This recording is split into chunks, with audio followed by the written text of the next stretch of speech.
Who are you? Kenny.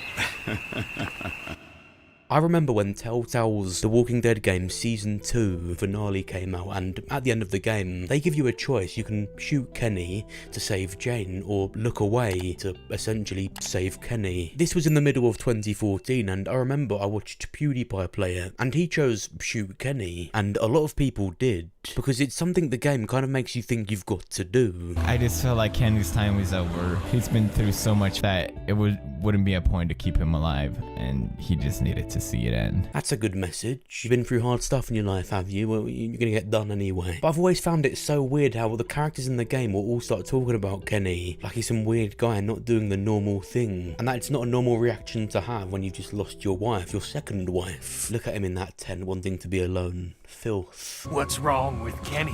Why's Kenny acting that way? Do you think Kenny's okay? I'll tell you what wasn't normal, those same characters that ditched Clementine. Kenny would never have done that. I'd love for you to give me and Mac a hand looking at the museum, but I was thinking, how do we know Jane ain't just gonna take off? Well, you did, you old bat. Sure, Kenny was acting impulsive and irrational, but I think it's abhorrent of Jane to play games with Kenny, not just after all that he's lost, but what he had literally just lost 10 minutes ago, lying that AJ had died. Kenny found another reason to live in AJ, in keeping him safe, just to try and prove some immature, vicious, vindictive point that Kenny does bad stuff and the zombie apocalypse equals bad. I don't agree with what Kenny did. I'd rather none of them fought, but playing games with a guy like that after all he's lost and what he's been through, my choice is and will always be look away. Let them both have it out on the choices they've both made. I thought that even before A New Frontier. Obviously in Season 3, they reveal that Jane has done herself on a fan after finding out she's got Luke's baby. Such a bad way to get rid of her. So I think a lot more people agree with sparing Kenny now because of that, and of course, finding out after that she lied. But even then, when you spare Kenny, you travel to Wellington with him, Clementine and AJ, and you don't want to separate with him. So all three of them go on into Season 3, and not only will Kenny look awful like they haven't bothered with him, they give you some half-baked, lazy removal of Kenny so that Clementine and AJ can end up alone to get their McCarroll Ranch storyline. It's cool that Kenny has a sacrificial fate, of course it is. It's very much like him to be like that. But I just think both ways they got rid of those characters that you saved at the end of Season 2 was really shoddy. There were also ones that were cut, such as Kenny singing to himself as he walks into a lake and does himself, which is even worse. Gets rid of everything the character stood for. What's heartbreaking is not giving yourself a chance. It's what Katya did. You did everything you could. No, Lee. She left me. My son. People that cared about us. I forgive her, but it don't make it any less wrong. You don't just end it because it's hard. You stick it out. And you help the folks you care about. So let's figure a way out of here and get that little girl. But something that I think is so obscure is there is one way that Kenny is 100% completely alive in The Walking Dead, and he's walking around out there as we speak. When Wellington says they have no more room, and Kenny pleads with them to just take Clementine and AJ, you can let him go. And he walks off and completely avoids any fate that the game tries to give him. And that is how you can reach a point in the final season. You can also have Kenny out there somewhere. So replaying it, I did the most painful thing ever, and let Kenny walk away so that in my story, he's still alive. Even when A New Frontier ruins it in the worst way possible, we still have Kenny achieving something and giving her that life, even if it's only for a little while. He probably headed to Florida and tried to get a boat, which was his original plan, if not for Wellington. And once we get down to Florida, we'll ditch the wheels and I'll make a sailor out of you. Mark my words. Next stop, the Atlantic.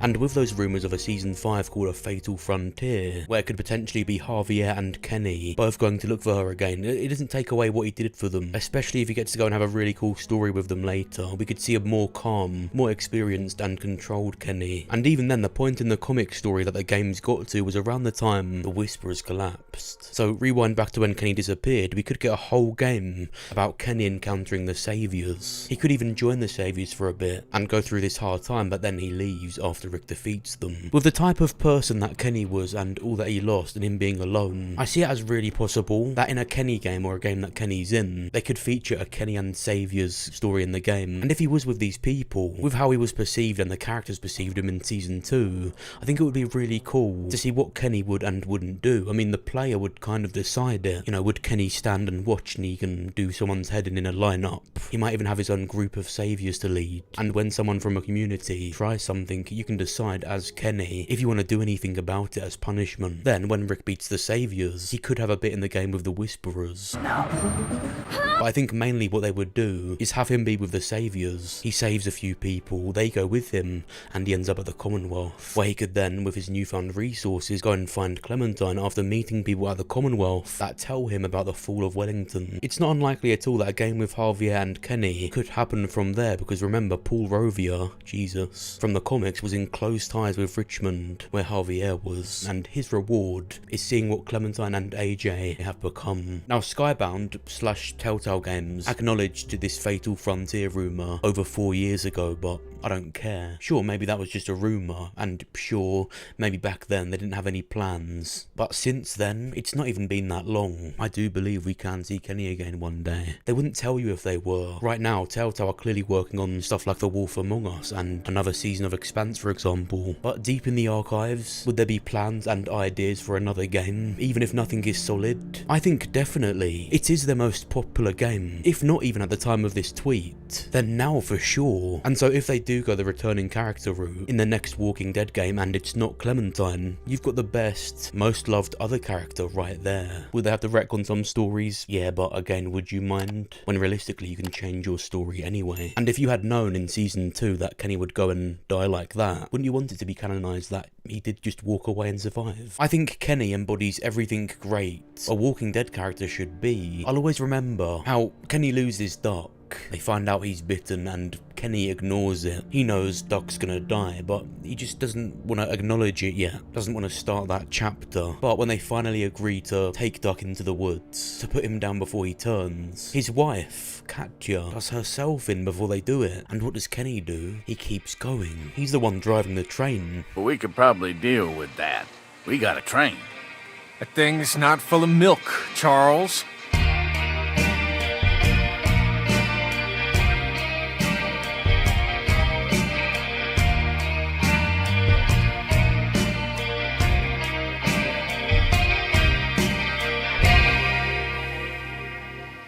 Lee was here. When you can apply stuff from that into real life, I just think it's incredible. There's many choices, there's many endings he can have, but for me, there's only one canon one, and it's letting him get Clementine and AJ to safety, and leaving it open-ended. But what do you think? Do you agree with what I've said? What other characters would you want to see again? Let me know what you think down below. And of course, press the like button if you enjoyed the video, subscribe if you're new. Thank you for watching. I'll see you soon. You tried to help, and I blamed you for it. I'm so sorry. You don't have anything to apologize for. I know you didn't mean it. Thanks.